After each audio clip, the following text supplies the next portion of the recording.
Bonjour à tous et bienvenue dans cette vidéo où nous allons voir qu'est-ce qu'un cookie sur un site web, à quoi ça sert, quels sont leurs modes de fonctionnement, les différentes méthodes de stockage qui peuvent exister également sur un site web, comment les afficher et également comment respecter la loi au niveau de l'affichage des cookies.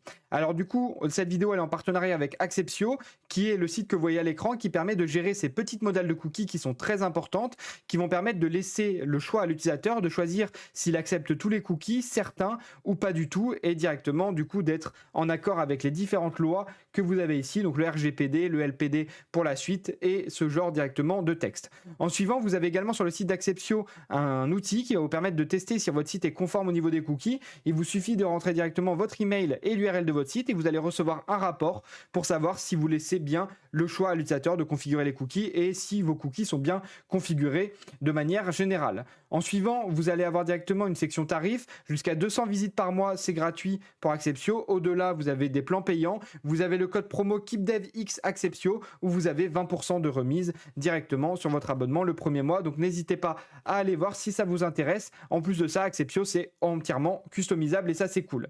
Alors les cookies sur un site web, on va aller directement sur mon site ici. Et donc du coup, j'ai quelques petits cookies, notamment des cookies tierces. Et donc déjà, on va regarder comment on affiche des cookies. Alors les cookies, vous pouvez déjà voir ici que vous pouvez autoriser ou bloquer les cookies directement sur Google Chrome. Là, vous avez directement ici, quand vous cliquez les différents cookies que vous avez le site de l'API, vous avez le site vitrine, mais vous avez également d'autres services qui ajoutent des cookies au site web. Donc, vous pouvez tout simplement supprimer les cookies ou refuser directement d'utiliser les cookies sur un site. Il faut savoir que les cookies sont essentiels à pas mal de fonctionnalités d'un site web, on va y revenir après. Et donc, si vous n'autorisez pas tous les cookies sur un site web, vous risquez tout simplement d'avoir des petits problèmes au niveau du fonctionnel. C'est pour ça que la plupart des sites maintenant parfois bloquent l'accès au site quand les cookies sont refusés. Au niveau directement de l'affichage des cookies, on peut rentrer beaucoup plus en détail sur quels cookies et les différents systèmes de stockage que peuvent avoir un site web. Donc vous allez faire directement clic droit inspecter, je vais fermer ça, on va le refaire ensemble, et ça ouvre directement le système de développeur et vous pouvez voir ici qu'il y a application et dans application il y a tous ces systèmes de storage. Donc ça c'est tous les systèmes de stockage local que peuvent utiliser un développeur pour stocker des datas sur votre PC, sur le navigateur directement pour avoir des informations sur votre sur vous ou des infos de personnalisation. On verra après les cas d'utilisation. Donc là, par exemple, on a le local storage et on voit que le local storage, souvent, on s'en sert pour venir stocker directement ici un utilisateur ou encore un système de token d'accès pour la connexion. Il y a également le session storage qui vient permettre, un peu comme le local storage, de stocker à l'état local dans le navigateur des datas et qui va permettre, lui, de s'effacer dès lors qu'on ferme l'onglet ou le navigateur. Il y a l'indexed.db qui permet de stocker plus directement dans vos fichiers de votre PC des datas mais bien reliées à ce site web. Et en suivant, vous avez le WebSQL également mais qui est déprécié donc j'en parle pas dans cette vidéo. Et enfin, il y a d'autres systèmes que je connais pas bien, on s'en sert très peu. Par contre, il y a le système de cookies et c'est ça qui nous intéresse dans cette vidéo parce que ça, c'est tous les cookies qui sont directement stockés sur le site et vous avez pas mal de cookies, notamment au niveau de WordPress, au niveau directement de user plan, est-ce qu'il est payant ou gratuit. Bref, il y a pas mal de stockage de cookies qui est fait et qui vont permettre de stocker tout simplement une valeur de, par exemple, pour la personnalisation. Ça, c'est un cas concret de cookies. Imaginons, vous avez directement le site en rouge et vous le souhaitez de l'avoir en vert, eh bien, vous allez pouvoir directement stocker un cookie avec la couleur de préférence de l'utilisateur.